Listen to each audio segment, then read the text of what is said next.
எங்க சந்தாவும் பார்த்தீங்கன்னா, சேரன பார்த்துட்டு அப்படியே கிளம்ப போயும், அவங்க அப்பாவும் பார்த்தீங்கன்னா, அந்த இடத்துல வந்தது தான்.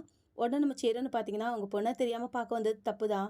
ஆனா, நீங்க எனக்கு 6 மாசம் டைம் குடுத்துருக்கீங்க. அத மீறி நீங்க எதுவும் தப்பான முடிவு எடுக்க மாட்டீங்கன்னு நான் நம்புறேன்னு" சொல்லியும், உடனே சந்தாவோட அப்பாவும் பார்த்தீங்கன்னா, "அது நான் சும்மா உன்ன வீட்ட விட்டு கிளப்புறதுக்காக தான் சொன்னது. என் பொண்ண ஒண்ணும் நான் உனக்கு கட்டி குடுக்க மாட்டேன். நீ மட்டும் இங்க வந்திருக்கேன்னுட்டு இவன் மாமனுக்கு மட்டும் தெரிஞ்சதுன்னு வச்சுக்கயேன், அதுக்கப்புறம் உன்ன உயிரோடவே விட மாட்டான். பேசாம இங்க இருந்து கிளம்பிருன்னு" சொல்லிட்டு சந்தாவ கூட்டிட்டு போனது தான். உடனே பல்லவன்னு பார்த்தீங்கன்னா, "என்னண்ணே இவரு இப்படி பேசுறாரு? பேசாம நம்ம சந்தாவ இங்க இருந்து கூட்டிட்டு போயிரலாமான்னு" கேட்க, உடனே சேரன் பார்த்தீங்கன்னா, "அது எனக்கு தெரியாதாடா? வேண்டாம், எந்த ஒரு பிரச்சனையும் வேண்டாம். அதே மாதிரி இங்க நடந்தது வீட்ல இருக்க யாருக்குமே தெரியக்கூடாதுன்னு" சொல்லிட்டு அங்கிருந்து கிளம்பிருவாங்க. இங்க நம்ம பாண்டியும் பார்த்தீங்கன்னா, வானதி பார்க்க வந்த இடத்துல நம்ம டாக்டர் வந்தது தான். வானதி பார்த்தீங்கன்னா, குட் ஈவினிங் சொன்னதும், டாக்டர் நான் என்னெல்லாம் மருந்து வாங்கணும்னு செல்வத்திட்ட எழுதி கொடுத்துருக்கேன். அதே வாங்கி வச்சிருங்கன்னு சொல்லிட்டு அங்கிருந்து கிளம்புனதான்.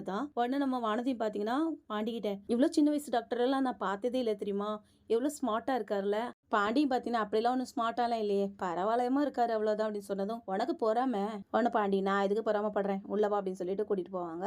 இங்க நிலாவும் பார்த்தீங்கன்னா சமைச்சிட்டு இருக்க, சோழன்னு பார்த்தீங்கன்னா வந்துட்டு கவிதை சொல்றேன்னுட்டு கவிதை சொல்ல போக கரெக்டா பாண்டியும் பார்த்தீங்கன்னா இடையில வந்ததுதான். நிலாவும் பார்த்தீங்கன்னா, "நீங்க போங்கன்னு" விரட்டி விட்டுருவாங்க. இதனால நம்ம பாண்டியும் பார்த்தீங்கன்னா, "உனக்கு தண்ணி குடிக்கிறதுக்கு வேற டைமே கிடைக்கலையாடான்னு" பேசிட்டு இருக்க நேரத்துல கரெக்டா நிலாவோட அப்பாவும் வந்ததுதான். பாண்டி, "நான் ஏதாவது ஸ்நாக்ஸ் வாங்கிட்டு வரேன்னு" கிளம்பிடுவாங்க. அதே நேரம் நிலாவோட மாமனார் வந்துட்டு, "எப்போ வந்தீங்க?" நிலா கிட்ட ஸ்நாக்ஸ் ஏதாவது வாங்கிட்டு வரட்டுமான்னு கேட்க, நிலா பார்த்தீங்கன்னா, "அதெல்லாம் ஒண்ணும் வேண்டான்ட்டு" கொஞ்சம் கோபமா சொன்னதும், நம்ம நிலாவோட அப்பாவும் பார்த்தீங்கன்னா, ஏதோ ஒரு பிரச்சனை இருக்குங்கிறது மட்டும் நல்லா புரிஞ்சுக்குவாங்க.